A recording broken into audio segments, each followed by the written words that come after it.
বর্তমান সময়ে ইসলামিক বক্তা হিসেবে জনপ্রিয়তার শীর্ষে উঠে এসেছেন মাওলানা মিজানুর রহমান আজারী। বর্তমানে যেখানেই তার ওয়াজ মাহফিল হচ্ছে সেখানেই লাখ লাখ মানুষের সমাগম ঘটেছে। বিশেষ করে তরুণ এবং যুবকদের উপস্থিতি এসব ওয়াজ মাহফিলে বেশি লক্ষ্য করা যাচ্ছে। ডিসেম্বরের 27 তারিখে শেষ সপ্তাহে কক্সবাজারের সদর উপজেলায় পেকুয়ায় বৃহত্তর মাঠে এক মাহফিল অনুষ্ঠিত হয়। এতে ওয়াজ করেন ডক্টর মিজানুর রহমান আজারী। স্থানীয় সূত্র জানায়, আজারীর ওয়াজ শুনতে শিশু থেকে শুরু করে লক্ষাধিক নারী পুরুষের সমাগম ঘটে। বিশেষ করে রামু, সদর, উকিয়া, টেকনাফ, মহেশখালী, কুতুবদিয়া, চক্রিয়া ও পেকুয়া সহ বেশ কয়েকটি জেলা উপজেলা থেকে এসে লোকজন তার মাহফিলে অংশগ্রহণ করেন। আজারী বক্তব্য শুরু করার সাথে সাথে এক পুলিশ সদস্য এসে তাকে থামিয়ে দেন। এ সময় উত্তেজিত হয়ে পড়ে উপস্থিতি জনতা। আজারী নিজেই জনতাকে থামতে বলেন, বসেন, ভালো কথা বলেছে পুলিশ। একটি ভিডিওতে দেখা যায় ওই পুলিশ সদস্য আজারীকে বলছিলেন পুরো কক্সবাজার জ্যাম হয়ে গেছে। মাহফিলে আসা মুসলিয়ারা জানান, মিজানুর রহমান আজারী ওয়াজ শুনতে তারা দূর দূরান্ত থেকে পেকুয়ায় ছুটে এসেছেন। আজকের মাহফিলে 15 লাখ মানুষ অংশগ্রহণ নিয়েছেন।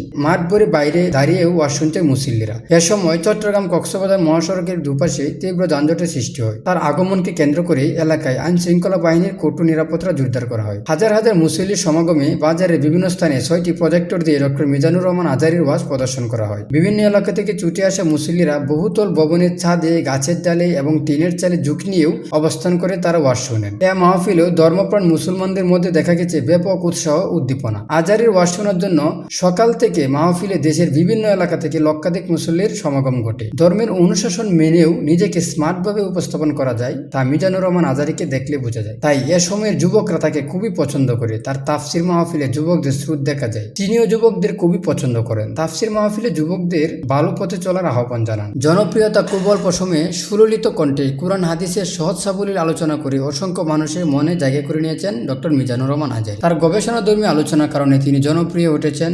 তিনি বাংলা, আরবি, ইংরেজি ভাষায় খুবই দক্ষ, যে কারণে বিভিন্ন দেশে মানুষ তার আলোচনা বুঝতে পারে। তিনি বিশ্বের বিভিন্ন দেশে ভ্রমণ করেছেন এবং বিভিন্ন সভা ও সেমিনারে অংশগ্রহণ করেছেন।